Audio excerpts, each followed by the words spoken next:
ఏంటా నీ పేరేంటా? శ్రీరాములు శ్రీరాములు. ఏమేమి అమ్ముతావు ఇక్కడ నువ్వు? సార్ ఉల్లిగడ్డ ఉల్లిగడ్డ. చెవుల ఉమ్. సొంత పొలం 6 ఎకరాలు ఉంది సార్. ఏమ్మా? సొంత భూమి 6 ఎకరాలు ఉంది సార్. ఉమ్. 8 ఎకరాలు కౌలు చేస్తాం సార్. ఉమ్మడి కుటుంబం, 2 అన్నదమ్ములు తండ్రి సార్. గతంలో 20 సంవత్సరాల నుంచి ఇక్కడనే రైతు బజార్లో స్టార్టింగ్ నుంచి అమ్ముతాం సార్. మా తండ్రితో పాటు మేము వచ్చేవాళ్ళం సార్. కంటిన్యూ వస్తున్నాం సార్. ఈ రైతు బజార్ వల్ల చాలా రైతుకైతే ఉపయోగం ఉంది సార్. కానీ దయచేసి మీరు రావడం వల్ల సంతోషకరమైనది మీ ప్రభుత్వం సార్. ఏమంటే రైతుకి మాత్రం ఇది ఈ రైతు బజార్ని కొనసాగిస్తూ రైతుకి ఎండమ్మక లాంటి వాడిని మీరు బాగుపరచాలని కోరుతూ రైతుకి సపోర్ట్ కోరుతున్నాం సార్. ఇప్పుడు నువ్వు సంవత్సరం నువ్వు పండించే పంటలను ఇక్కడ అమ్మగలుగుతున్నావా? అమ్ముతాం సార్. ఒక హాఫ్ ఎకరా పొలాలు వేసుకుంటాం సార్. మళ్ళీ వేసుకుంటాం సార్. ఇక్కడ 365 సంవత్సరం అంతా ఇక్కడికి వస్తావు నువ్వు? ఇక్కడ అమ్ముతా ఉంటావా సంవత్సరం అంతా?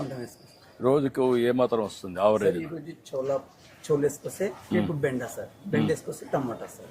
ఇది వచ్చేసి 3 నెలలకు వస్తారు సార్. వచ్చి ఇది 3 నెలలకు ఒకసారి వస్తుంది. కాకరకాయ కూడా అమ్ముతావా? అయింది. ఈ 3 వెరైటీస్. ఎక్కువ ఉల్లి, టమోటా, ఇంకా మిగతా టైంలో ఇట్లా. ఈ ఉల్లి నీదేనా? అవును సార్. నీదే. అవును సార్. ఎన్ని రోజులు స్టాక్ పెట్టుకెళ్తున్నావు? ఇది సార్ ఒక 3 నెలల వరకు ఉంది సార్. ఎన్ని రోజులకు ఒకసారి పంట వస్తుంది నీకు? 3 నెలలకు వస్తారు సార్. 3 నెలలకు వచ్చేస్తుంది.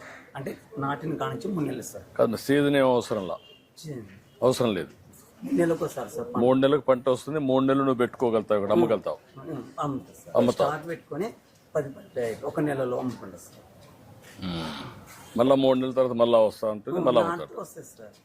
అంటే ఈ 3-4 పంటలు నువ్వు 12 ఎకరాలు మొత్తం 14 ఎకరాల? సార్ 6 ఎకరాలు సొంత భూమి, కౌలు చేసుకున్నాం సార్. 8 ఎకరాలు 14 ఎకరాలు మొత్తం 14 ఎకరాల్లో మేనేజ్ చేస్తాను. ఉమ్మడి కట్టున్నాం సార్. ఉమ్మడి